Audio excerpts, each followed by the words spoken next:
The Sonic Truth Dynasty Focused Fantasy Football Podcast. I'm Alan Seslowsky of RotoWire.com, along with the Podfather and Theo Gremminger.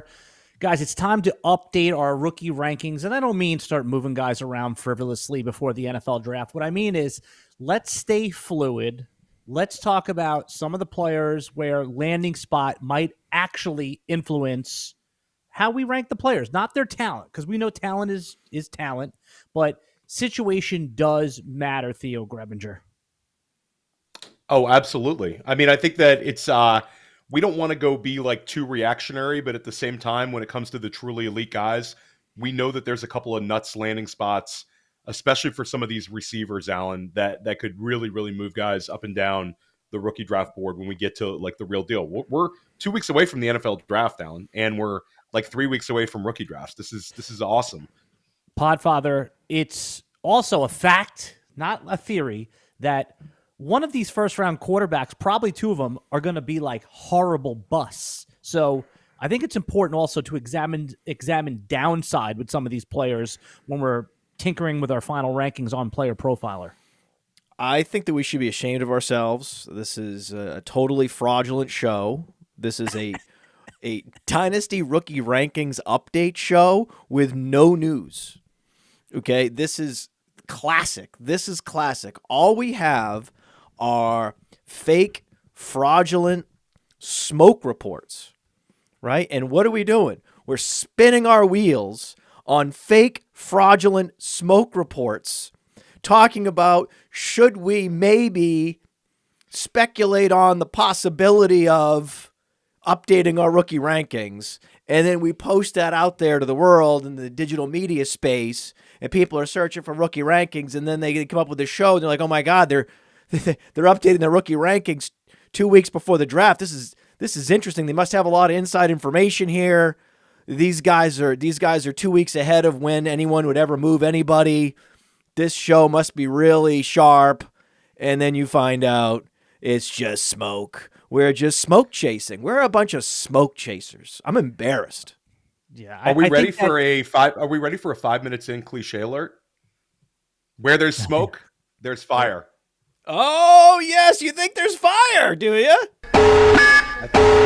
Cliche alert! Cliche alert! Cliche alert! Cliche alert! Cliche alert! Cliche alert!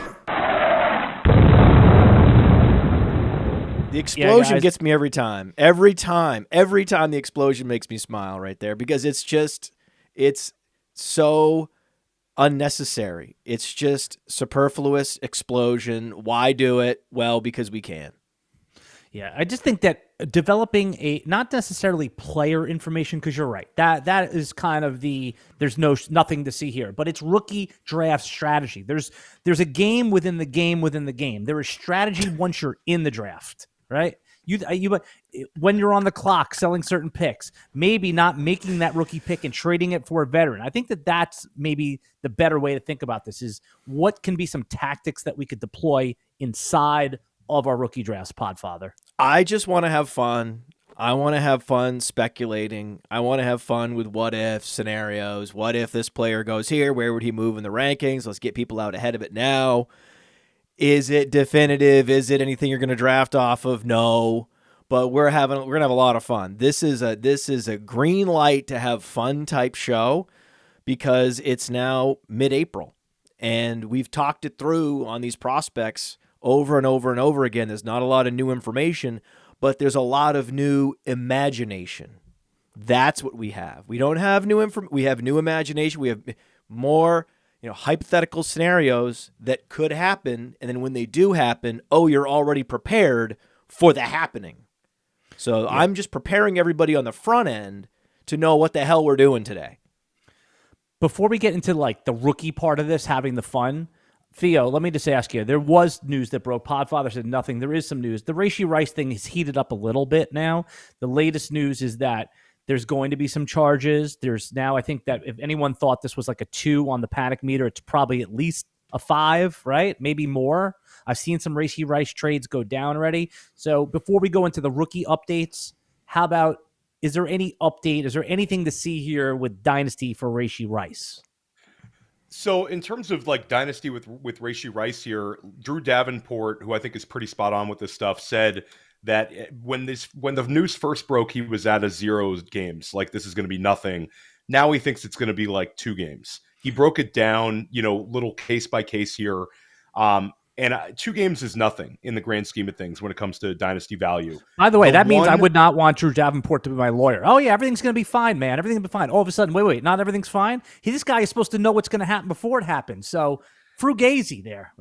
Screw Drew Davenport's analysis there because he got it, like, how about a week ago, how did you not know it was going to be this? And now it's this. You're supposed to be the expert, Drew. Let us know ahead of time. He's speculating just like we're speculating. What do you mean, screw Drew? What are you talking about? He's doing the best he can with the information that he has. I respect the hell out of anyone that wants to actually come out with a take, Alan. That's true. Sorry, Drew. The thing. You want to come out with a prediction, and then it can be receiptified on social media. I'm happy to consume that content because those people actually have courage. Unlike those analysts who are like, I want to see what happens. I don't know yet. There's not enough information yet. Yeah. I can't say. The market for Rice is frozen right now. No, he's like, I think he's going to get this many games. This is what I'm doing. I'm trading for all the Rice I can get. Now we're like, maybe 2 games. I'll go 4. I think he's going to get 4 games. Put me down for 4.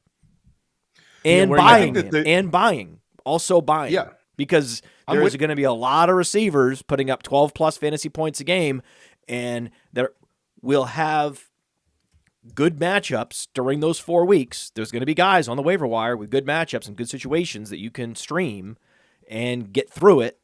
In Dynasty, a lot of you are in Dynasty leagues that roster 30 players. I've seen the data. You got plenty of bench space to weather a 4-week ban from Rashee Rice. Is it Rashee now, or was it Rashee? Rashee Rice? Because you were saying Rashee, and I thought it was Rashee. I think it's tomato.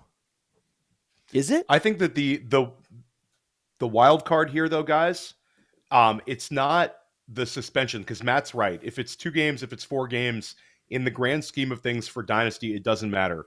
You're talking about a guy that we've already seen produce in very, very big moments with one of the best quarterbacks we've ever seen play the game, who's not old. So you have the Rice to Mahomes connection sort of locked in. But the wild card here is Kansas City has not drafted a wide receiver in the first round since 2011. I think that you have to go way, way back for this. Does this make Kansas City consider going a wide receiver in the first round even more? I think they already were one of these teams that were circling as a potential team to select a first rounder. And anytime you interject a very talented player with that sort of draft capital into a situation, then a year from now, we might be talking about that player that they draft as a more valuable player than Rashee Rice. I mean, it happens all the time. Like last year, a year ago, when we talked about Jaden Reed being selected by the Green Bay Packers, there were some people, we brought it up at PlayerProfiler that there's a chance that he's worth more than Christian Watson a year from now. And a lot of people kind of brushed that off. Well, things happen in the NFL when teams, use draft capital on a guy and a guy has talent, things happen pretty quickly. So I think that's the bigger fear for Rashee Rice is, does he become the number 2 wide receiver in an offense in a more likely scenario because Kansas City says this is a guy that we feel just a little less confident in when he's making mistakes like this off the field. That's a great point.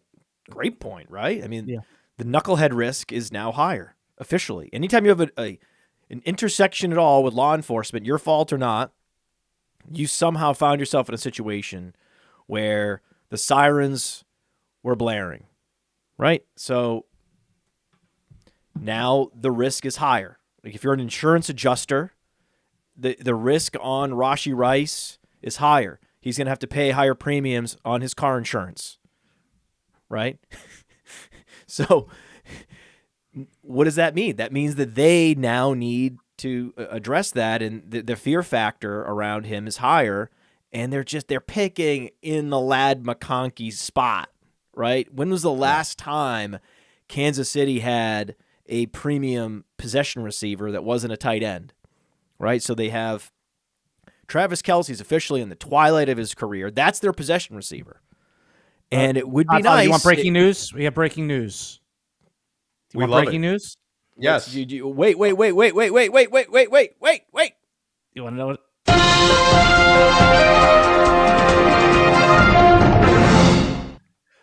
O.J. Simpson is dead. He's passed away. Whoa. I got that news like an hour and a half ago. That's not breaking news. Should we how do we breaking-ish. run this? Can we run this backwards? Wait, maybe I can run this backwards in post for the podcast. How do you run this backwards? I don't know how to run that backwards. On the podcast, I might be able to figure out in the audio software. I might be able to figure out how to run that backwards. That's Theo not yucked my breaking at yum. all, apparently. Apparently everybody knows. I didn't know. There's Did a you know? social I didn't media know. era. This is not 1989. Right? This is Give him a not this is shout out. not where like I had to go home for lunch every day for like 2 months. I was going home for lunch every single day, and my dad was so tired. He was so tired of making an extra tuna sandwich, an extra. Why? Because I was watching the OJ trial. Because on the East Coast, noon was 9 o'clock, and most of the action happened from like 9 to 11 in the morning in LA in the OJ Simpson trial. And so I saw most of the big scenes, the big important scenes. I was watching live with my dad eating a tuna sandwich. So give me a couple OJ, like famous OJ trial lines that stick out. If the glove don't fit, you must acquit. That's the number one. That's our 1.1. I still can't believe that he did that. Like that to rhyme in like an official proceeding like this. It's not Cochran. just that. It was a murder trial. Right? This wasn't a bar fight, you know, like this was the highest profile murder trial ever, and the guy is writing his own poetry. Johnny Cochran was the master. Johnny Yep. Cochran, the master. So yes, that was the right? Weird guy. Good in Naked Gun. Excellent actor. Oh, Nordberg, a legend. Yeah. If you haven't, anybody who hasn't seen Naked Gun in the chat, hilarious, absolutely hilarious. So, OJ was fantastic. He hilarious, very good football player, But underrated actor, elite pitchman, fantasy football aficionado. Apparently Yes. on Twitter, Yes. a social media fantasy football aficionado, hello, Twitter world. an aggressive collector of his own sports memorabilia. That's a good way to put it. Aggressive Yes. collector. With a gun. And murderer. That's it. I think- There you go. There we go. Acquitted murderer. But acquitted, a suspected murderer. But I mean, I think universally, what percentage of people, guys, do you think believe he did it versus do you think he didn't in the United States? Just percentage. Okay. 85-15. Put it this way. More people believe that O.J. Simpson killed his wife and a waiter Ron Coleman. than believe that Jeffrey Epstein didn't kill himself. Right. And you're saying that's a virtual lock. That's Caleb Williams at the 1.1 right there. I personally don't know anyone. So I'm speculating here. This is a big speculation show, clearly. I don't know anyone that thinks Jeffrey Epstein killed himself, and I certainly don't know anyone that thinks O.J. Simpson was innocent, and he's still out there trying to find the murderer. And now he's not trying to find the murderer because now he's in the ground. So the Goldman family is having a good day. We'll say that. Back to Rashee Rice, Podfather, before I rudely broke non-breaking news to you. It was breaking to me. Yeah, me Right? too. You gotta- Me too. I live in the Podfather bubble, man. Like Theo yucked my yum. He yucked my yum. I wake up at dawn. I make a pot of covered coffee. it at Wake and Take. Fair enough. Jason covered it on Wake and Take this Well, morning. Jason with is an Tyler elite Knapel. newsbreaker, so Yeah. Can I Shout finish out to what I was Jason saying? Allwine. Am I allowed to finish? I'm only running this whole company and started this podcast and am producing it. Maybe I can finish a thought. Proceed. I forgot my train of thought. Oh no.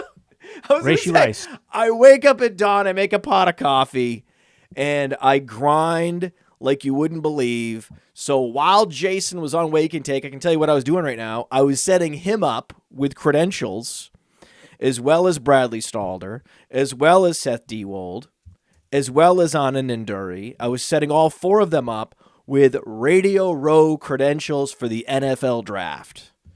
So day one of the NFL draft, we will have 4 correspondents on Radio Row at the draft, reporting live, asking questions of prospects that have just become official NFL players, coaches, we'll talk to other members of the media, we'll talk to fans, we'll be interviewing people. It's going to be a very exciting time. We're going to have Who's writing the 20 questions? people. Who's writing the questions? Well, I'll give a big shout out. Jason does a tremendous job. I was with him on day one last year in Kansas City at the NFL draft, and Jason does a really good job of being able to ask questions sort of on the fly because you're reacting to players being drafted. Right, but Anand Nanduri does a great job there as well, and I know Seth is going to knock it out of the park, as will Bradley. Both those guys are sharp, and they know kind of what to ask. Yeah, but guys, don't you want to get away from like the vanilla ice cream? I'm not saying go full Dustin on the guy or anything like that, but don't you want to ask questions that aren't being asked? Like, and I know that's hard. That's a hard task. That's why I was thinking that maybe Matt, you should take an active role, Theo, in writing questions they can have in their back pocket. We have those guys a are long good. history. We have a long history of asking terrific questions that have actually made the news, that have run on the McAfee show, run on ESPN. Cody Carpentier asking Kenny Pickett about his small hands. Dario Offstein asking Kyle Shanahan about his relationship with Christian McCaffrey when Ed McCaffrey was a Bronco. It's just super interesting questions that we've been asking, and also spurring athletes to think and coaches to think and to provide information that's beyond the surface level response that we typically get. We're very good at that. So just trust us. Trust us. Bradley is going to be there. Bradley runs our news desk. Seth runs our YouTube. Jason runs our social media. Anna Nanduri is a former employee of the NFL. I think we're going to have really good coverage of the NFL. We're also going to have a whole draft house. We have a whole lodge booked that sleeps like 15 people. And we're going to have a news desk, and we're going to have a hangout couch with microphones, and we're going to have an NFL football analysis deck. We're going to have an NFL fantasy analysis section of the house. So all these areas of the house are going to be devoted to, certain types of coverage. We're going to be flashing between them. So the production value is only going up. People that are familiar with the production value we had in Las Vegas and then familiar with the production value we had in Kansas City, it's just going to be a straight line up. It's a straight line up, and the OGs that you love today, like Theo, are going to be there, and the OGs from yesteryear are going to be there, like Josh Larkey and Cody Carpentier. And all the friends of the underworld, like the Alex Dunlaps, are going to be there. So, and we're already planning next year. This is our signature event. I'm very excited. And I'm also excited for the news of where Brock Bowers lands. And there is a question in the chat about Brock Bowers.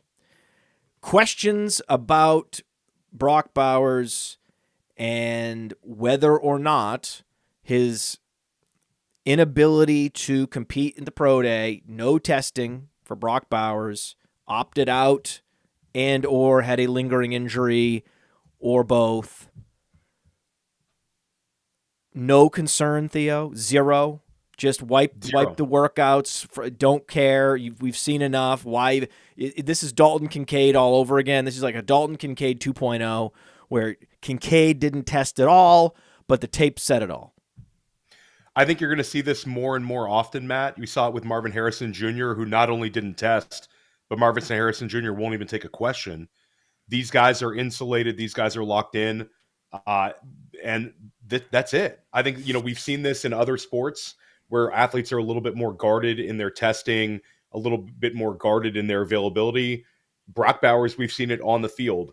You're talking about a guy, get away from the fact that he plays a position like tight end. This is a guy who was surrounded by NFL talent and dominated the touches from the time he was 18 years old. The offense revolved around him on national championship teams. Like we talk about Zamir White, James Cook, George Pickens, Ladd McConkey. We can keep going down the list. There's all this NFL talent that he was next to as a freshman, and it's Brock Bowers catching 13 touchdown passes. I have if people want to be worried about this, that's fine. I'm going to take Brock Bowers whenever I can get my hands on him, and I feel fantastic about it. Well, in the rankings, I mean, what does that mean, guys? Does that mean you're taking him after the quarterback's a pick 3? I mean, I'm taking so my rankings are I've been pretty clear about this one. I think that this is without knowing the landing spots, and we're going to talk a little bit about landing spots. There's a clear top 4 in single QB leagues. It's Marvin Harrison Jr., Malik Nabers, and then Bowers versus Odunze for me is team context. They're both elite assets. They're both guys I want to have a lot of exposure to. And I think both of these guys are going to go very, very highly in Dynasty startups as well. But if I'm in a tight end premium format, there's certain factors that could push Bowers ahead of him, and certain factors that'll push Odunze ahead of Bowers. I'm happy to have either. Andrew John in the chat says that Calvin Johnson and Jamar Chase tested, even though they were guaranteed top 10 picks. Different time. Well, I mean, it was a few years ago for Chase. According to Andrew John, they wanted to compete and they took it personal to prove themselves. That is the alpha mentality.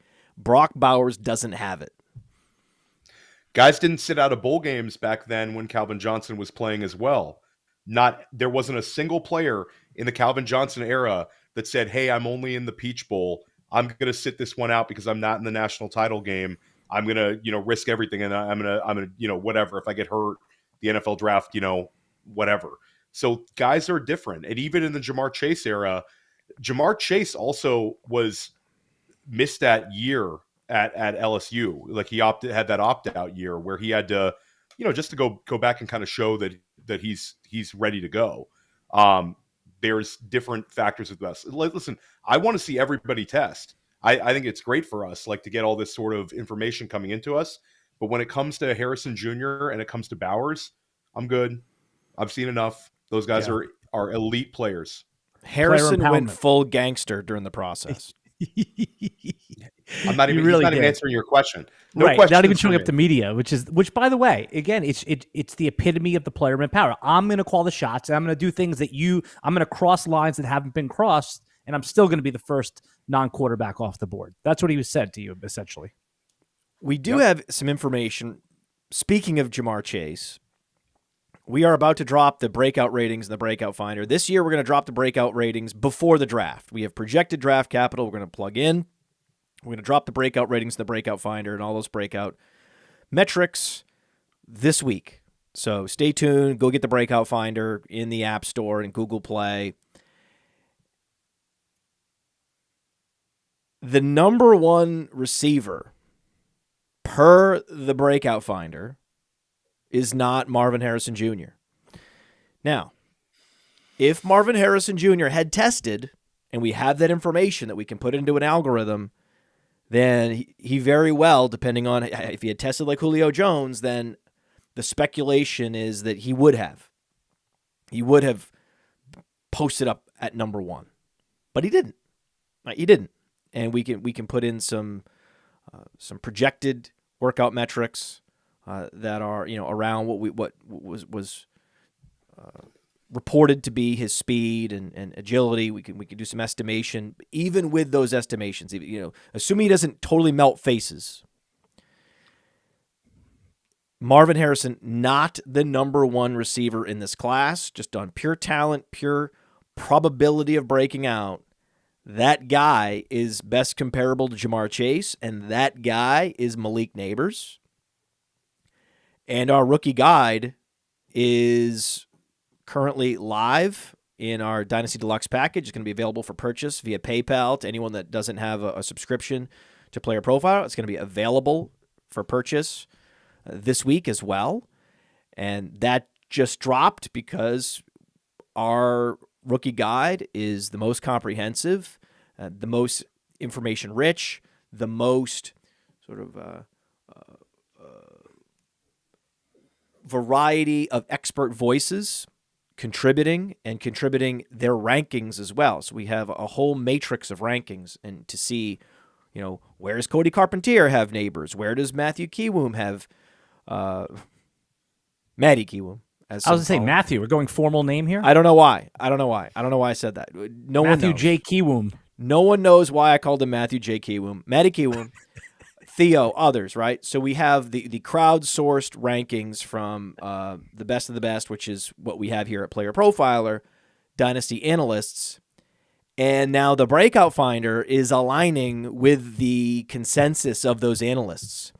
And I am now being affected. Like I am being like a black hole, like pulling like matter in, through.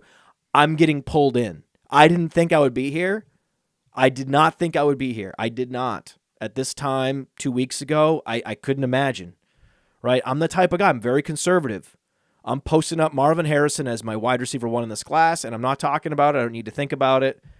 Like, there's no way we have him posted up number 1 for 3 years, and he's done nothing but produce, right? And grow and show that he's bigger, better, more explosive than even his dad.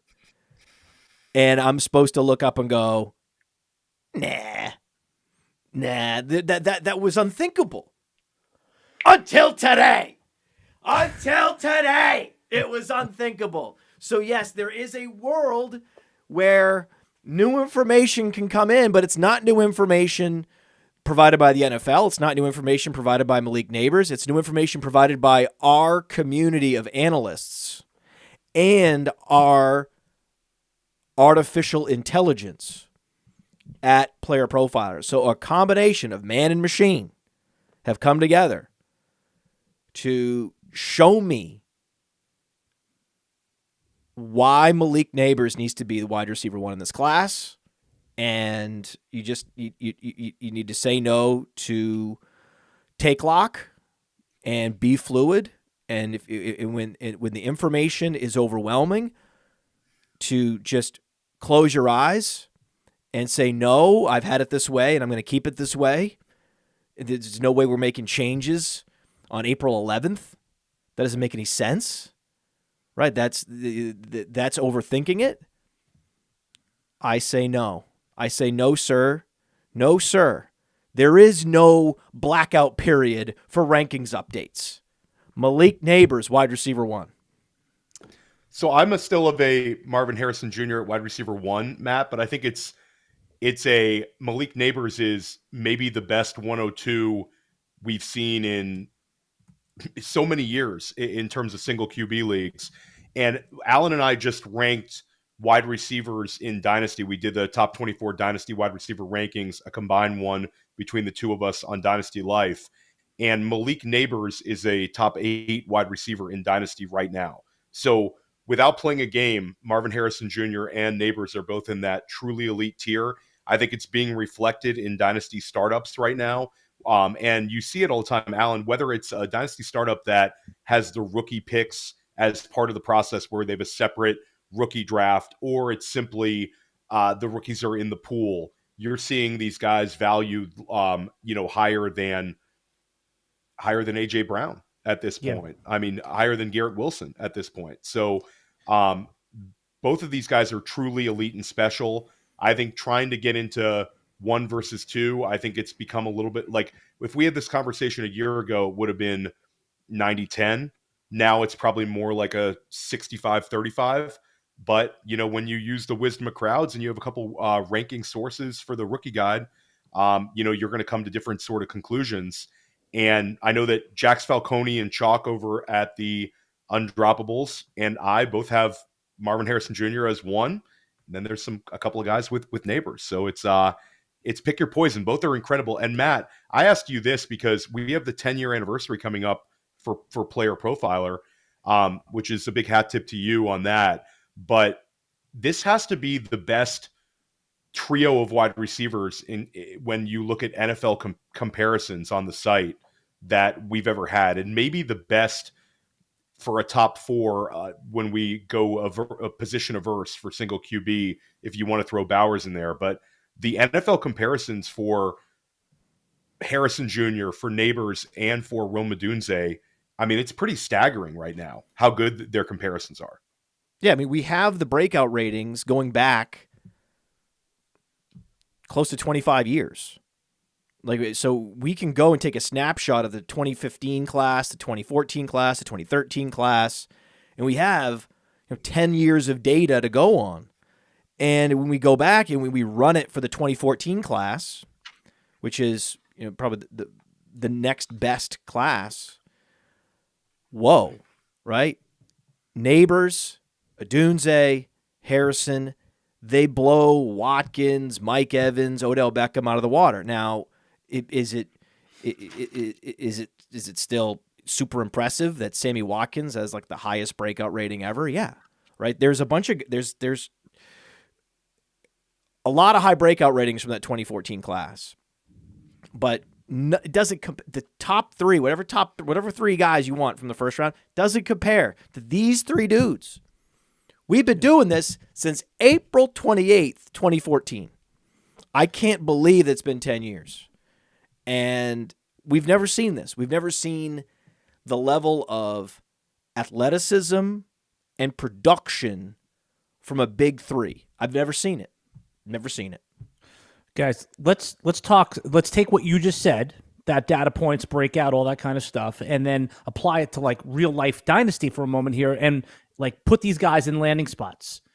Well, is landing spot ever been more of a determining factor if there really is like a debate between Nabers and Marvin Harrison Jr.? What if one of these elite receivers ends up on Tennessee at pick 7? That's going to be, whether it's good or not, it's going to be a non-desirable spot. If one of them ends up on Chicago, not necessarily it's, that they trade up and then the other one. So will that then sway it the other way? So if the breakout finder is showing Nabers a little bit ahead of Harrison, but now Nabers gets the, let's say, less optimal or at least perceived landing spot, well, does that get factored into ultimately to the dynasty rankings on PlayerProfiler.com? Yes, landing spot absolutely matters because it first and foremost translates into opportunity. So if you land on an offense that's top 3 in pass plays per game, and a contemporary of yours who's also top 3 lands in an offense that's bottom 3 in pass plays per game, well, right, that immediately changes everything. What kind of production can you get in year 1? What can then your trade value be after year 1? You have to factor this in. But there are some teams where that math is going to change radically, like with Chicago. Like Chicago with Caleb Williams, to me, that's what I want, right? I want that landing spot. I want Caleb, but the Giants, that's a low-volume offense. We know they're not going to score any touchdowns. It's like, oh, player X scored 15 touchdowns last year. Okay, how many can he score with the Giants? How many times are the Giants going to be in the red zone at all? And then when are they going to fix their quarterback position? You're hoping that they can tank. Okay, they tank, and then they can draft a quarterback next year. Well, okay, that's still a lost year, and then you have another year with a rookie quarterback. So now there's 2 years of your rookie contract where you're likely experiencing low volume, inefficient passing, and you're hoping for like a year 3 savior like a Kirk Cousins, which is what Drake London experienced. But DJ Moore was waiting twice that amount of time to be saved. So, I mean, I always had DJ Moore ahead of Calvin Ridley. We've never, I don't remember a time we ever had Calvin Ridley over DJ Moore, but it took a while for it to finally happen. There were years where Calvin Ridley had more trade value in Dynasty than DJ Moore, and even though at no point was he ever better than DJ Moore, except he just happened to be on an offense that was throwing the ball more than anyone else in the league in Atlanta. Guys, something we didn't do was take a short break from our sponsor. So we're going to do that right now. Then we come back. We're going to continue on with some of the players where landing spot actually does matter. Do an update to our rookie rankings, a fake update to our rookie rankings. That and a whole bunch more. Fake? A fake update. You said that there's no information, there's no updates, so it's all fake. No, you're supposed to. You're the straight man. Oh, gotcha. You're supposed to pretend like this is we're making. Yeah, we'll be right back with an update to our dynasty rankings. Right, let me try this I again. get to come over the top and then I get to say, you mean a fake update, right? I'm the truth teller on this show, Alan. I'm the Robin Quivers. I'm the truth teller. I got it. Okay. Okay. Fair enough. All right. So let's try this again. All right. Let's pause right there, fellas. When we come back, we're going to do a few more exciting updates to our dynasty rankings, rookie rankings with all the information that's pouring in. We'll be right back in a short minute. Hey, why do we partner with the FFPC? Because they have the widest variety of fantasy football formats, and it's the easiest place to find all types of fantasy football contests in the world. What if you want to play for high stakes? Well, they have a $6 million prize pool with their Fantasy Players Championship. They also have way too early best ball leagues that start in February and dynasty leagues. They have the closest thing to a liquid market for orphans that there is in all of Dynasty. And the FFPC has sponsored us for half a decade because we are actually delivering information that can help fantasy gamers, and they're generating so much interest and bringing in so many new users, casual users even. The FFPC creates a unique experience where you can both compete against the best and make money. Use promo code UNDERWORLD to get $25 off your first team. $25 off your first team at the FFPC with promo code UNDERWORLD. Go get it! The Sonic Truth continues. Theo Gremminger, I think another important thing to examine in Dynasty Fantasy Football is not necessarily your take on this, but what the market will think when ultimately Buffalo gets a wide receiver on their team that we like. It could be Brian Thomas or Xavier Worthy, someone like that. And then Rome Odunze or whoever your wide receiver 3 is in a less than optimal spot. Where do you think the Dynasty market's heading? Do you think there'll be a rankings update on a player that you previously had further down the rankings based on that landing spot? No, I don't. I think that these 3 wide receivers are so insulated, Alan, that it's a really competition between themselves. And at the end of the day, it's really Harrison Jr. versus Nabers, because I think even if Odunze lands absolutely perfectly, most people are not going to push him up to wide receiver 1. It's just the market sort of is what it is. Now, I think the Buffalo landing spot, that's going to be in contention for wide receiver 4. It's going to push one of these guys potentially to a spot where they wouldn't have been unless they got to that Buffalo landing spot because of the immediate opportunities with Stephon Diggs gone, with Gabe Davis gone, and an offense kind of searching for a guy who's going to see, let's call it 130 targets as a rookie. But no, I don't see an Adonai Mitchell or a Ladd McConkey or even a Brian Thomas, even a Xavier Worthy. And Thomas and Worthy, I think those would represent guys that Buffalo would most likely have to trade up for. So there'd be even a little bit more aggressiveness in that choice. I still don't see those guys passing any of the big 3 by when it comes down to rookie drafts. Podfather, so I'll do it cross-positionally then. Let's say the nuts landing spot for Kansas City or Buffalo, whoever that is, and whoever your favorite player is there from those second group of wide receivers versus a quarterback that may not be starting right away. Say Bo Nix or Penix gets drafted in the first round as a Raider, as a Minnesota Viking. How do you parse that out? First round receiver, in Superflex? Yes, of course. Well, then I want the quarterback. Of course, the answer to that is that's easy. Isn't that easy? I don't think it's easy. They're not taking Bo. Yeah, you're not taking Bo Nix over those wide receivers. See, I'm on Podfather's side here. Whoa! Am I missing something? I'm not taking Bo Nix over Adonai Mitchell. Oh no, I'm sorry. Wait, what Adonai, the fuck? Comes a little more question. What, did I misunderstand the question? No, guys. Let me do it again. I misunderstood it. Let me do it again. Adonai Mitchell is the 4th wide. I'm going to give you a hypothetical here. AD Mitchell, 4th wide receiver I saw Adam Schefter was predicting that A.D. Mitchell is going to be vaulting up draft boards. Buffalo Bills trade up. They take A.D. Mitchell, and then Michael Penix lands behind Gardner Minshew to start at pick 12, or Bo Nix, whoever you want. Now you're on the clock here. Pick 7, pick 8. Are you taking that quarterback, or are you taking A.D. Mitchell, who's in the nut spot? So you did understand it correctly, Podfather. I'm taking the quarterback. Like I said, I'm taking Penix. I want the Penix. I get very excited about Penix in one of those spots where he's not going to be parked, behind a Kirk Cousins or something like that for an extended period of time, right? Remember we talked about what happens if the Vikings have Cousins and then they draft a quarterback. Remember that whole scenario? So what if the Saints draft a quarterback? That's not out of the realm of possibility, right? You have the Saints draft a Penix and then have him sit behind Derek Carr. Even then, because half the quarterbacks last year were hurt, right? So Penix is going to get in there no matter what. And the upside for a quarterback in Superflex is just so high. There's no way a Mitchell could ever compete with that.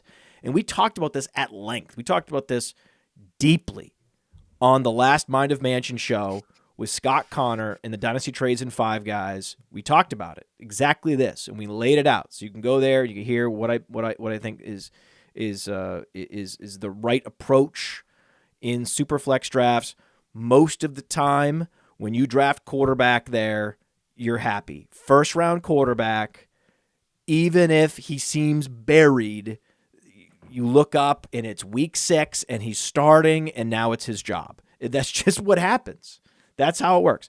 So the other question I have is, what about a spot that is just begging for a wide receiver? A team like Jacksonville, right? They lose Calvin Ridley, okay? And they have a guy like Christian Kirk. They have just the perfect beta receivers. Gabe Davis. Right? Think about it. They have Gabe Davis. They have Christian Kirk. They have Zay Jones. For now. Right? They still have Zay Jones until something happens. This is the perfect situation for an alpha receiver to step into. If I'm the Jacksonville Jaguars GM and I'm talking to Trevor Lawrence, he's whispering in my ear, I really need an alpha receiver. This is our year. Like, we've been investing in offensive line. We've been investing in the defense. The pieces are coming together, right? This was our year. This was the year Jacksonville circled on the calendar back when they drafted Trevor Lawrence. And now this is the glaring need that they have. And they're in striking distance. It's not like they're back at pick 28 like Buffalo, right? They're in striking distance. They're pick 17.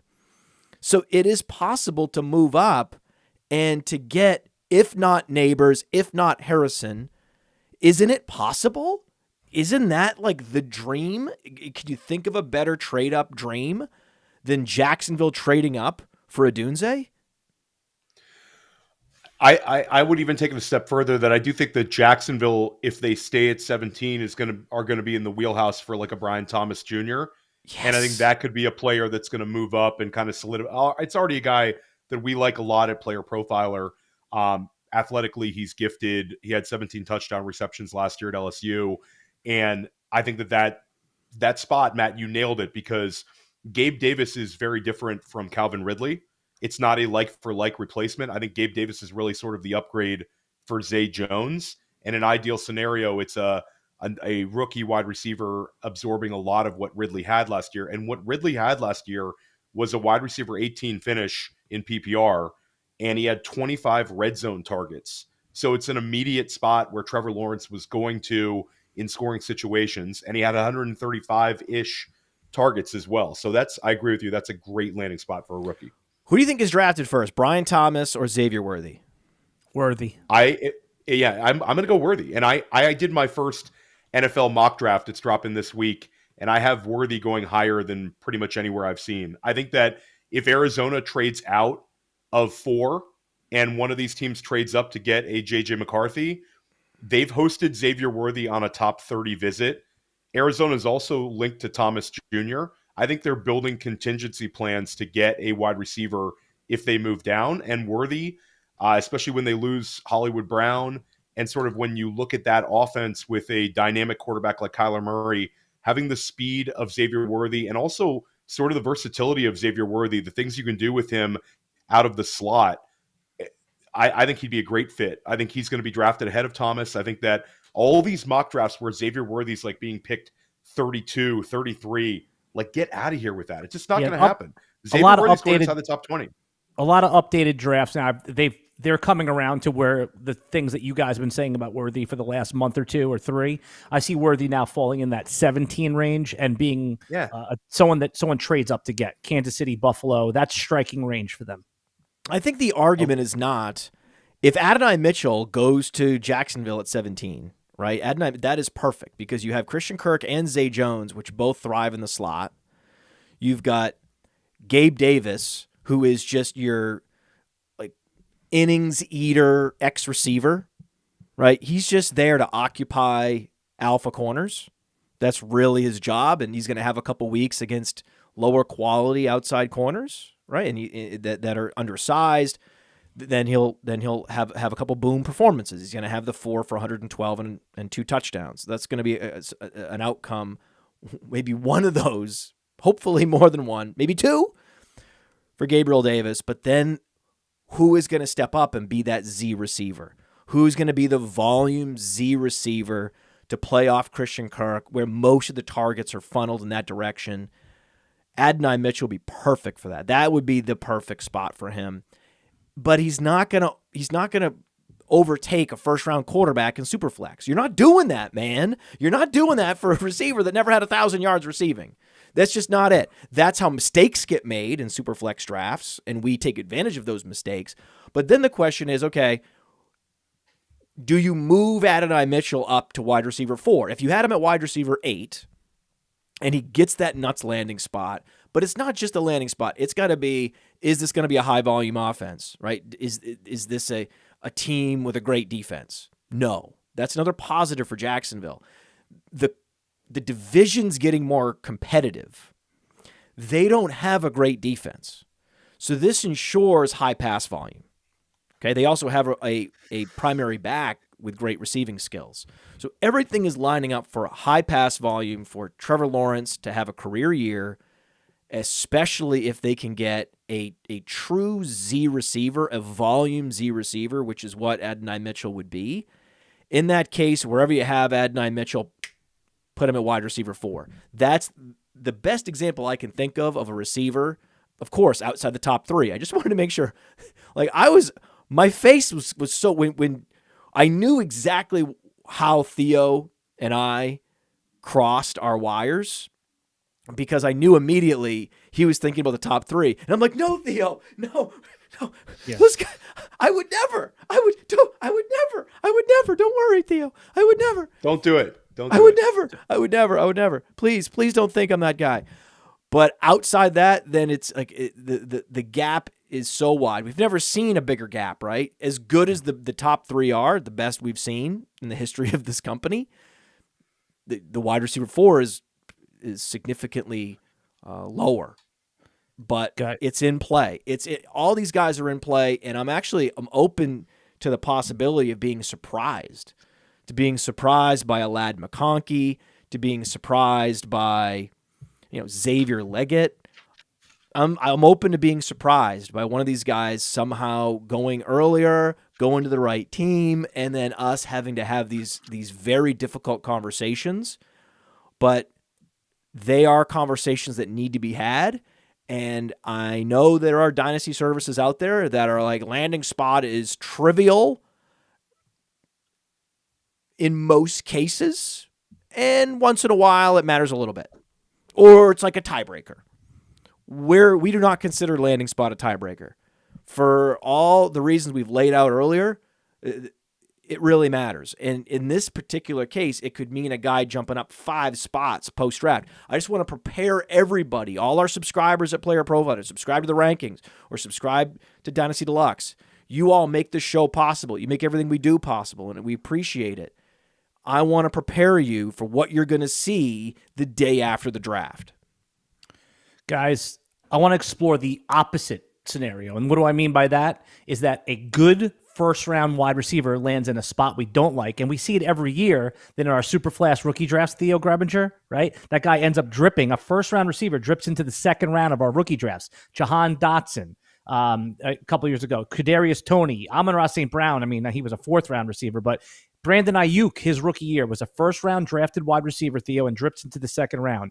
If a good player, Brian Thomas, someone that you like, lands at number 26 on a team like, say, Tampa, where you know they're not the number one, and presumably it's arguable if they're the number two, what's the correct rankings update for that specific player? So just use Brian Thomas because I know you like him, and use Tampa at number 26.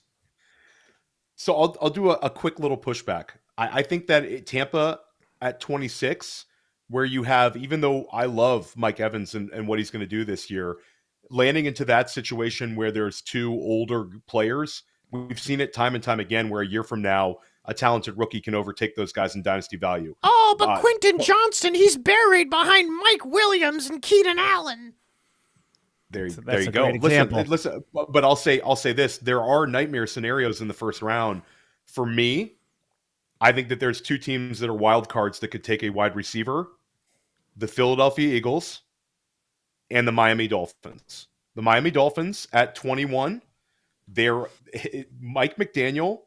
If he's on the clock at 21, and that organization, the way that they've valued speed in every single move that they've done, whether it's drafting Devon A-Chain, whether it's signing Jonnu Smith, whether it's prioritizing Tyreek Hill like they did, if Xavier Worthy is on the clock at 21, he's a Miami Dolphin, period. That's happening. Okay. All right, so use that scenario. Either way, the question was about how are you going to adjust your rankings? I mean, pick the team that you think is the cock block spot. I don't care. Philly and Miami are the cock block spots because you're talking about a guy getting boxed out for targets. And a box out target situation with wide receivers that are not old, or in Tyreek Hill's case, a guy that I don't see being overtaken a year from now, that's sort of the nightmare scenario for me, especially when we get away from the truly, truly elite guys. We're not talking about the truly elite big three. We're talking about the guys that I really, really like. And that would be something I'd have to adjust, Alan. Like Philly, if Philly drafts a wide receiver, the projections for them as a rookie are going to be low. I mean, you're talking about 90 targets if we're lucky. Even if Kellen Moore's offense is different and we see a lot more targets for the wide receiver 3 or maybe a little less Dallas Goedert, like that's the nightmare scenario for me. And I think we would have to adjust. There'd be several spots in the second round that would be a lot more desirable for wide receivers than simply being a first rounder in those kind of poor boxed out landing spots. I think when you look at like the beginning of the second, if New England goes quarterback and they draft Drake May, and then they go ahead and draft a Keon Coleman or a Ladd McConkey falls in the second round, like that player is appealing to me. I think Washington has room for a wide receiver at the beginning of the second.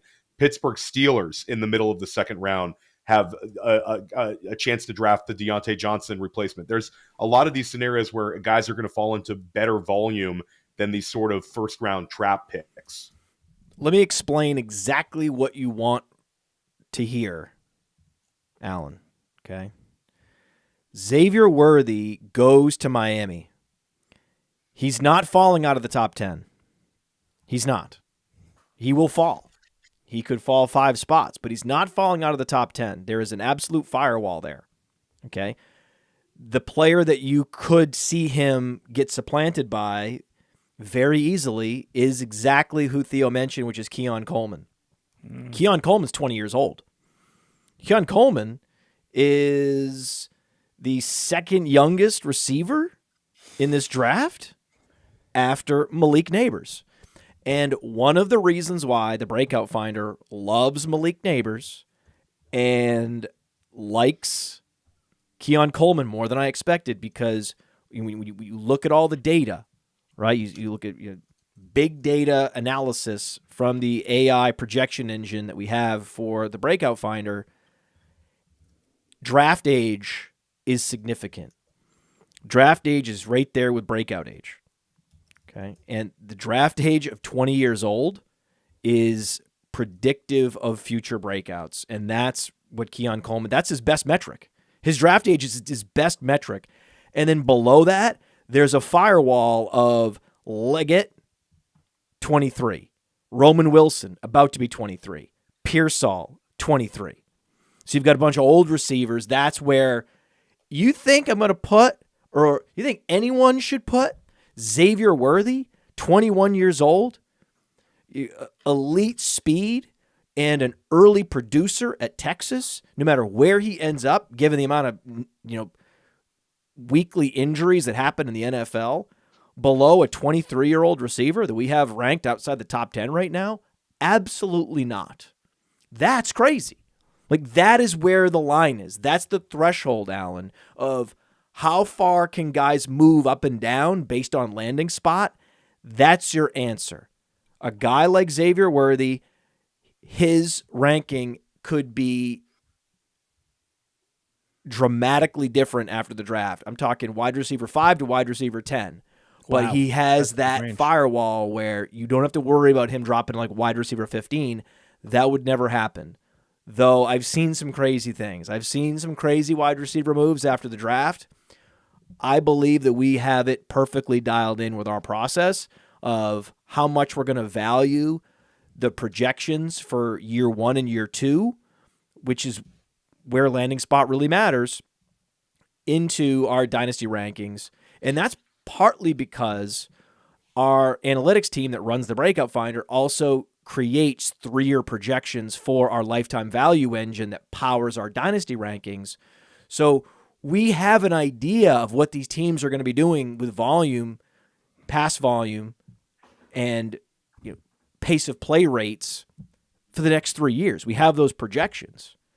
So it's all based on data. It's not based on feel. Like it or not. I'll give a shout out, quick to piggyback off of Matt's Keon Coleman talk. Alan Seslowsky did the write-up for Keon Coleman in our rookie guide. It was excellent. And I'll say Alan's bullish on him, and also our friend Pat Fitzmaurice. I kind of can't unthink this comparison where there's a lot of people kind of pointing at Coleman as a potential bust in this class. We've seen guys of his size and sort of the red flag of like, can he separate? I don't really see that. I see him as a potential alpha. It could go well for him. But Pat made the comparison between Keon Coleman and Mike Evans. And ever since he made that comparison, I sort of can't unsee that one. And he did that right here on Sonic Truth when we had that's the nightmare one. And I'll push back on that. I know why you're saying that. You're saying that because Funchess was a slow 40 guy and Keon Coleman's a slow 40 guy. There's context to the slow 40s. Like, Keon Coleman ran a 4.6 40. He was never supposed to be a burner. But if you look at the 10-yard split, which is maybe more predictive than your 40 time, the 10-yard split. Well, it's not okay. So whoa. That's not true. But it is absolutely a data point to pay attention to. The 10-yard split plus the burst score on Player Profiler. Yeah. Okay. So the 10-yard split though for Keon Coleman. Okay, I got a little hyperbolic on my statement, Matt. I'll walk it back. A big data point: when we see a 40 that's not ideal, we want to look at that 10-yard split. Is that a better way of saying it, Matt? No, it matters. It matters, especially when you see the disparity where a guy has 26th percentile 40 time on Player Profiler and an 82nd percentile burst score. And then you go to data analysis and you can look up his top 5 comps. And who are they? Yeah, there's a Devin Funchess in there, but there's also an Allen Robinson. But an Allen Robinson at 1,300 yards, 1,400 yards, 1,500 yards, some crazy amount of yards, plus like multiple, was it double-digit touchdowns with Blake Bortles one year? I think it was 1,400 yards and 10-plus touchdowns with Blake Bortles. That's wild, right? I'll give you the exact numbers in a moment because I have Player Profile and I can just click on Allen Robinson from the comps. I can look it up and I can tell you. It's 14 and 14. 1,400 yards, 14 touchdowns in 2015. That is the number. Thank you, Alan. 1,400 on the nose. On the nose. 1,414 with Blake Bortles in his second year. And what was he doing in that year? He was accelerating away from guys after he ran a 4.6. Big deal. He had the same burst score as guess who? Keon Coleman. So Same you're bullish dominator on- rating. Same breakout age. Same age at draft. Actually, Keon Coleman's younger than Allen Robinson was when he was drafted. So, I mean, yes, there are bad comps, but there's a bunch of good comps. There's All a right, bunch of guys. guys like Des Bryant, Allen Robinson that comp to Keon Coleman. I think that Mike Evans is not an apropos comp because Mike Evans is so big. He's not that big, but Des Bryant, Allen Robinson, absolutely. Before the lights came on, guys, I asked you a question. I know you guys both watch a lot of college football. You watch film. You use all the data on PlayerProfiler. And my question for you is a little bit more coming from like an average Dynasty player. So I'm not embarrassed to ask it publicly, but Jonathan Brooks, the running back out of Texas, I mean, he's the running back 1 on some rankings. He's no lower than 2 or 3. Why was he behind Roschon Johnson when they were both there? And Roschon Johnson was a 4th-round NFL draft pick. And, you know, we couldn't debate whether Roschon was a hit or not for fantasy football, but Brooks was squarely behind him. And now I'm led to believe that Jonathan Brooks is RB1 in this class coming off of an ACL. So start with you, Podfather. Why should I buy into Brooks when he couldn't even leapfrog Roschon? Well, because there are things that matter on an NFL football field. They're not necessarily relevant for fantasy football. Right, and there's also decisions that are made in the draft that are so simple that it drives analytics experts and analytics analysts absolutely insane. Right, like you talked about. I think Theo brought up a great example of the Cardinals drafting Xavier Worthy. Why would they do that? Because this is how simple NFL teams think. We lost Marquise Brown. Now we need to replace Marquise Brown. We need to replace that speed. That's how they think. It's crazy, but that's how they think. And by the way, that would be great for Michael Wilson. So trading for Michael Wilson right now, just like trading for Roschon Johnson, those are smart moves to make because anything can happen.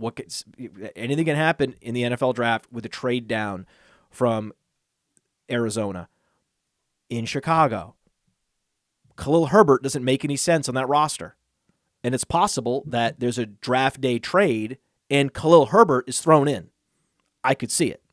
Right? And then all of a sudden now Roschon has solidified that RB2 spot in Chicago and he would have broken out. I think that Roschon would have had a completely different season last year if not suffered that significant concussion right at the moment he was about to be, bequeathed the starting job.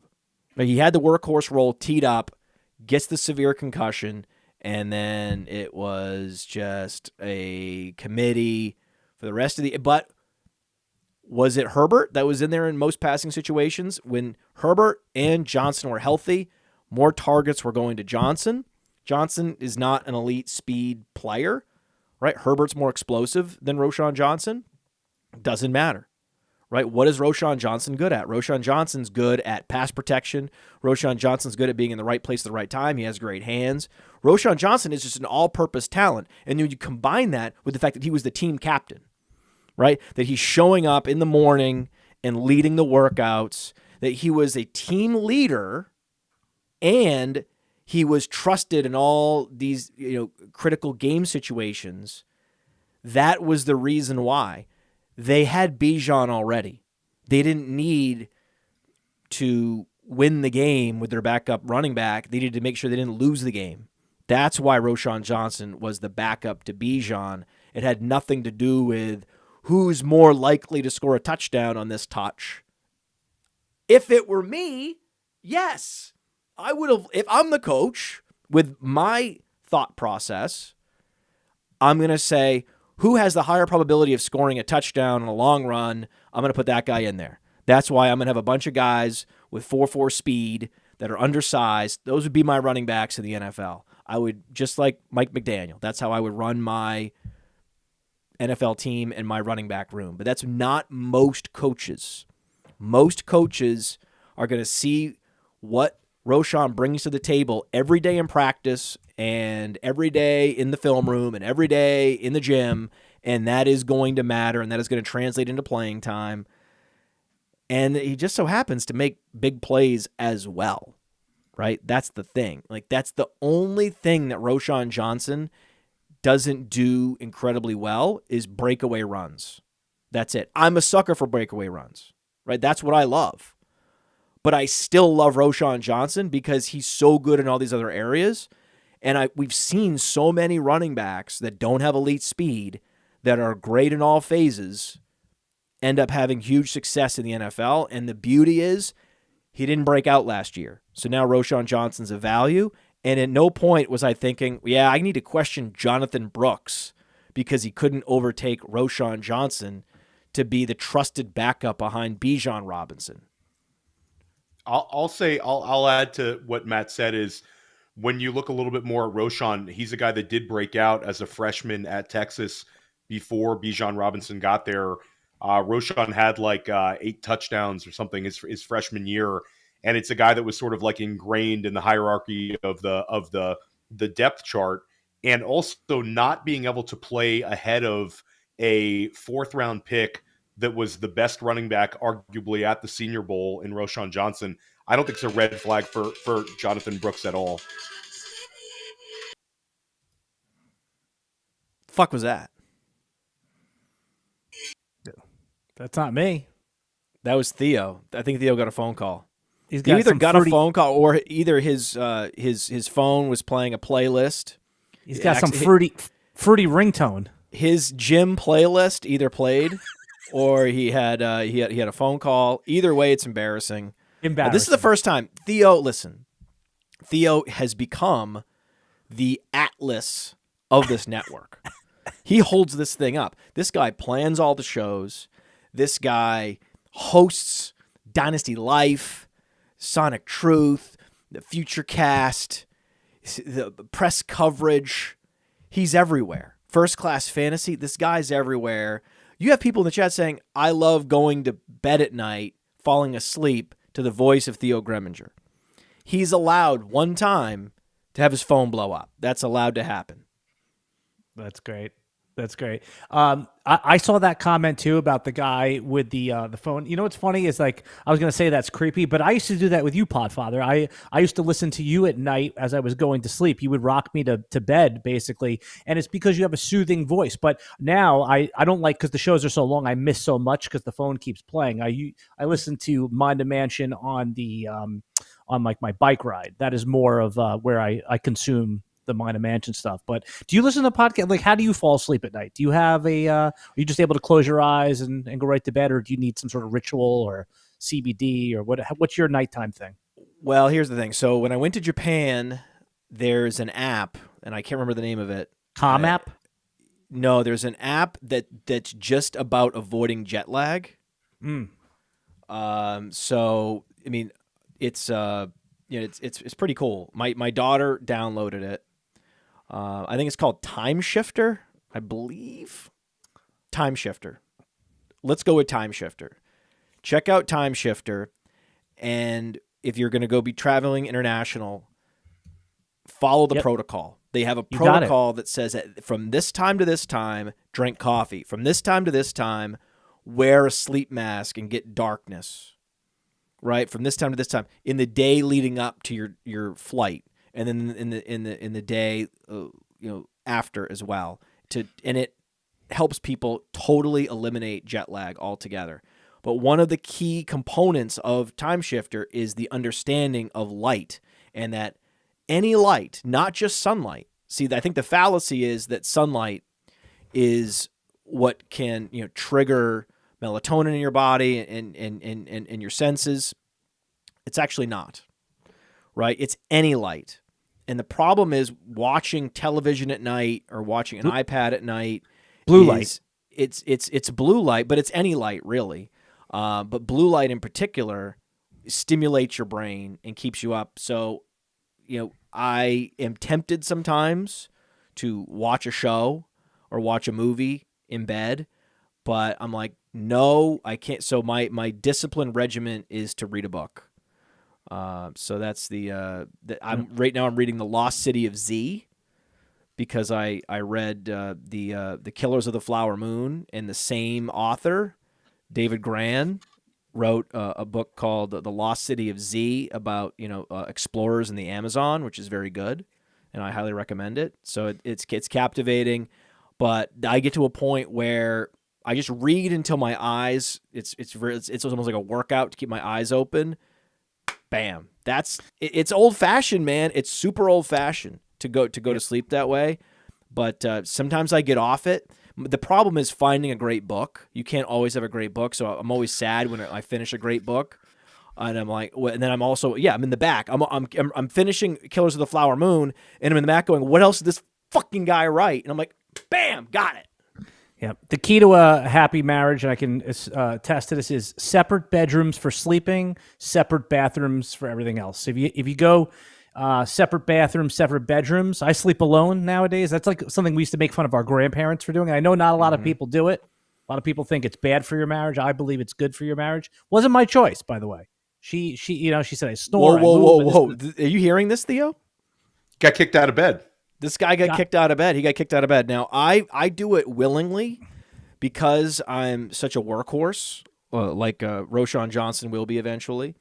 Good callback. So for example, like tonight, I'm planning to edit this show, drop the podcast in the morning, right? If I go downstairs after I'm done publishing the podcast and she's already asleep in bed, I will not disrupt her. I'm going to sleep in the spare bedroom. So anytime that I might wake her up because she's a light sleeper, I always sleep in the spare bedroom, and she appreciates that. It's cool, right? Now, it's those nights where I'm tempted to like pull up a podcast or someone stream or watch some Premier League in bed, and I have to fight the urge and be like, no, read a book, sir. This is not optimal, right? So yeah, Theo knows a lot of great books. So Theo actually has recommended a bunch of books to me. No, for sure. I read Killers of the Flower Moon. Great book. What are you reading right now, Theo? I'm reading a John Gotti book, which is not that great. I every offseason I try to reread. Well, I've only done it like twice, but I might reread it again because it's so good, and I enjoy a book on tape. A Perfect Pass, which is the Hal Mummy Mike Leach book about sort of how the spread offense came about to be and how it took over college football and eventually made its way into the NFL and certainly the highest levels of college football. That's one of the best like nonfiction books I've ever read. So, and now there is a sort of a supplement you can take to help you sleep. So there's magnesium, there's theanine, and apigenin. How about melatonin? Not melatonin, because melatonin is hormonal. So melatonin, it could actually disrupt your sleep pattern inadvertently. And also, I am really tired in the morning when I take melatonin. It's really hard for me to wake up. This has a similar effect. It's more to slow down the hyperactivity of your brain. So the thing that keeps me up is like thinking about my day, thinking about PlayerProfiler, thinking about everything that we're doing. And so this, for some reason, if you take those three supplements together, magnesium's magnesium, it's good for you. And one of those is actually the active ingredient in chamomile tea. And so it's like basically like three natural sleep-inducing supplements. When taken together, they have a sort of a build-on effect, a knock-on effect on each other, and they help to sort of a multiplier effect on the effectiveness.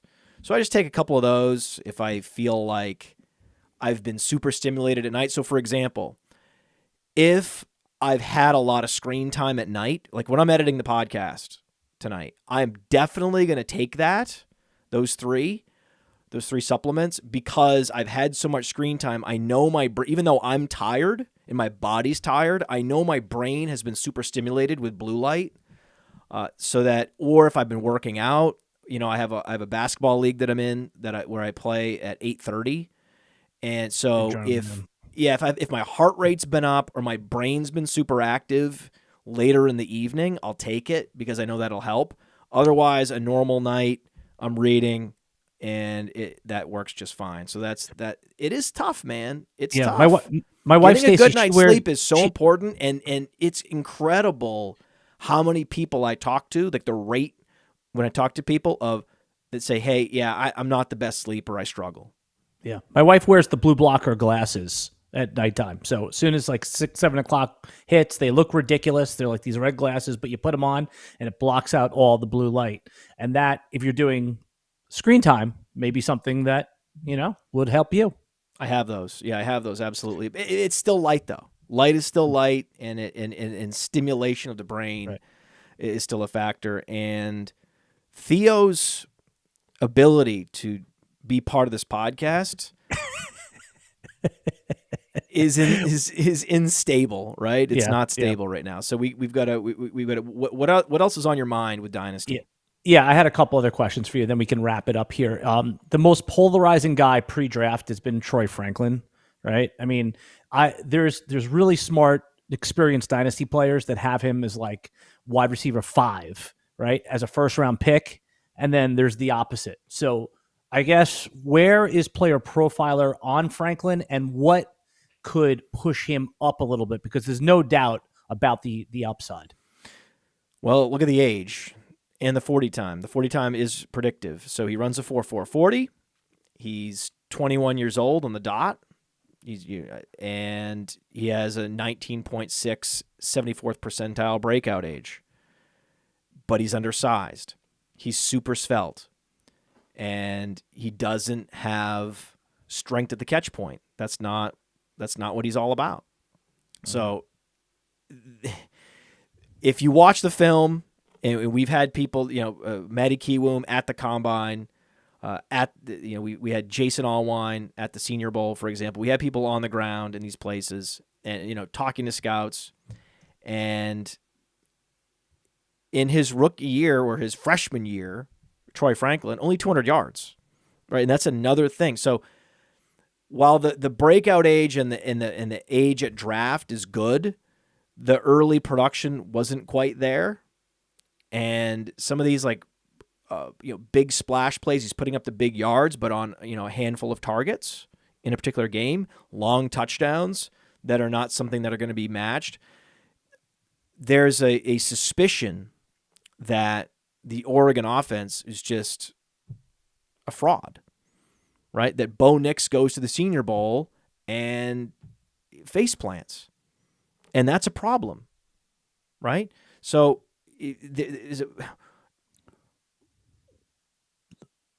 I know most receivers bust, and so what really helps me to draft them with confidence is having a football person say, yeah, this guy is a polished route runner, right? I have all this data, and the thing is, I've had predictions based on data alone that have blown up and busted in spectacular fashion, right? And so I've been humbled over the years. The data has humbled me. The inability for just data points alone to predict breakouts for quarterbacks and wide receivers in particular has absolutely humbled me. And I've made the choice to try to take in more anecdotal information and subjective information from people that know the sport well. And Franklin just doesn't score well with those people. Yeah. So there's no way that I could put him in a top 5. Not going to happen, right? Is he a guy that if he lands well could end up creeping over a guy? Like I'm not dug in on this. I can see a world where Troy Franklin jumps Brian Thomas. Absolutely. Absolutely, I can see that, because Brian Thomas wasn't a mega producer either. Brian Thomas has some weaknesses, some similar weaknesses to Troy Franklin. So in terms of, being more of a field stretcher, more of a, having that D.D. Westbrook risk at the next level, both Franklin and Thomas have some of those red flags. It's just that Brian Thomas has a better profile. Brian Thomas was much better in person than Troy Franklin. So that's why there's a disparity right now. But if their draft capital is similar, if the landing spot for Troy Franklin is much better, then I'm very open to that conversation where a Franklin should be around wide receiver 10. You can go to our rankings and see exactly where we have him. It's very possible based on landing spot, he could go up to wide receiver 7 because we know per the breakout finder that all those guys have a breakout rating that's well below 50%. That's the humbling thing of all, is to see how few receivers have a 50+% probability of breaking out. There's just not that many. And there's very few outside the first round.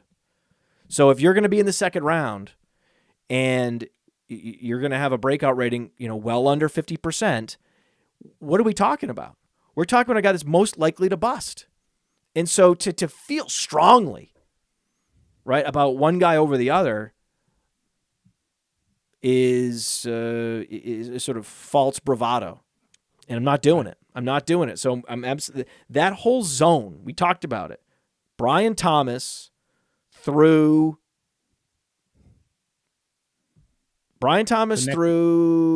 Ricky Pearsall. The next 10 guys. The next 10 guys. I think it's Brian Thomas through Pearsall is up for grabs. You try to sell me on,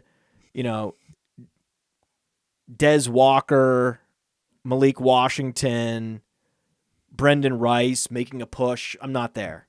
I can't do it. But yeah, there's 10 guys, and you just shake them up after the draft, and they could all be 2 or 3 spots different after the draft. It's very possible. It's very exciting. It's very exciting. It's like the big 3 are exciting just on like the sheer beauty and the admiration of like them as sort of just special talents, just admiring a fine sports car, right? And then you have these other guys where they're exciting too because anything can happen with them. They could also be in a situation where they break out because of their situation. You know that there's a situation. This is the other reason why landing spot matters so much. You do know that if the draft went differently, Gabriel Davis could have never broken out. There are so many teams, like the Giants. I mean, I can list so many teams where if Gabriel Davis was on that team, he would never have commanded the contract that he just secured.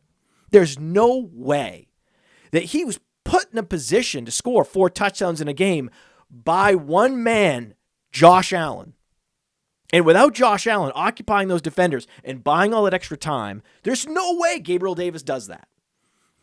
Like what he did was a function. He was just perfectly positioned to take advantage of what Josh Allen was bringing to the table. A lot of these guys, that's why the NFL is so interesting, because there's so many dependencies and sliding doors where you put player X on team Y, he breaks out all over the place. He's perfectly positioned. He can score a bunch of long touchdowns. He can have some big splash weeks. You put him on another team and you never hear from him. That's the problem with every receiver drafted in the second round and beyond. We'll see what happens, right? We'll see what happens. Rashee Rice hit the lottery going to the Chiefs. Jaden Reed, good. I mean, it's one of those things where would Rashee Rice have broken out on another team? Sure. I think he could have been solid. I think we would be talking about him positively. But were we talking about him like, oh my God, this is so devastating. He's missing games. He was, I saw him get drafted in the second round on underdog. No way. It would have been a totally different reality. You got to think about that, especially in the second round and beyond. But if a guy's going to go first round, then there is that, there's a little, there is a firewall there. We talked about the firewall for a Xavier Worthy, for a Brian Thomas. That firewall is, that buffer is much lower down the rankings for these guys that go second round, because now all of a sudden their probability of breaking out is below 50%. And if you get paired with Josh Allen, great. And if you get paired with Daniel Jones, bad. And you're probably doomed. So you could see a guy falling 10 spots, right? I just want to make sure, again, we're here to prepare the audience for what they're about to see, right? I can't believe Jalen Polk went from wide receiver 15 to wide receiver 25. That's possible. Is it not? Yeah, I mean, you speak a lot to the depth of the class, Matt. I think it's a good problem where we like enough guys that we are able to adjust things after the NFL draft. It's really exciting. You also have an absurd amount of guys who could get drafted in the second and third round in general. Like there's going to be a ton of these guys just cleaned up on day 2. And that's a lot of that's going to matter in terms of the landing spot, whether they have a path to being the number 2 target on a team versus a potential number 4 target on a team. That matters. Year 1 production matters in Dynasty. And Jeff Life, who started off poorly in the chat a few shows ago, he's now clicking on all cylinders. Jeff Life, he's made a huge comeback. He's in the chat. This is the type of comment we want to hear. Okay? If you're in the chat, this is the comment. This will get you discussed on every show. He says Elijah Moore could have had a better start, but he got Zach Wilson. If Elijah Moore went to Kansas City, he pops. Okay? I believe that to be so. I believe that Elijah Moore was treated very poorly by the NFL, that he ended up with the Jets with not just Zach Wilson, but Joe Flacco, and there was Mike White. Mike White actually helped him. Remember, he did great with Mike White. Then he goes and he has he's behind Amari Cooper with a half a year of Deshaun Watson, and there's no continuity, and there's no development potential at all for Elijah Moore. And Elijah Moore was a dominant college receiver in the SEC, and he looks the part of what we want for Adonai Mitchell, which is a volume Z receiver in the league. And on 10 teams, he would have been that. But where he is now and what happened, I'm sure there was a fallout, a relationship fallout that happened in New York. Well, that sets you back. Now, you've gone to another team, and your probability of breaking out now that you're in year 3 and you're on a brand new team trying to learn a brand new system with a brand new quarterback, and you still haven't broken out yet, now your probability is so low. It's so fleeting. You have an injury, you have a conflict with the coach, you have an offense that just deteriorates all around you. You look up, a couple of years have gone by, and you're an afterthought somewhere. And it's like, how the hell did this happen to me?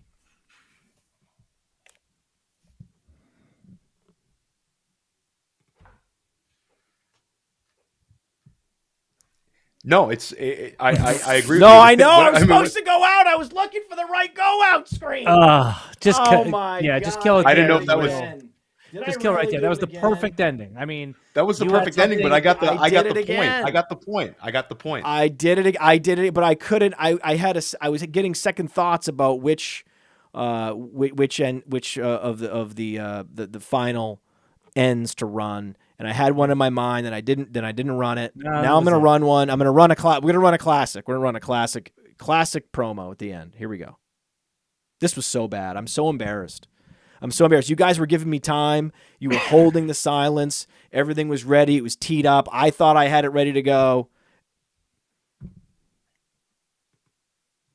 Hey, I want to take a moment to thank you for tuning in. It's important to me that all of our media be free. This is only possible because of you allowing a true independent sports media enterprise to thrive unlike any other in the business. So please subscribe to the All In Package to continue to make all of this possible, to ensure that all of our stats, information, data, content is available to you, especially you, the people that get the site and get the show.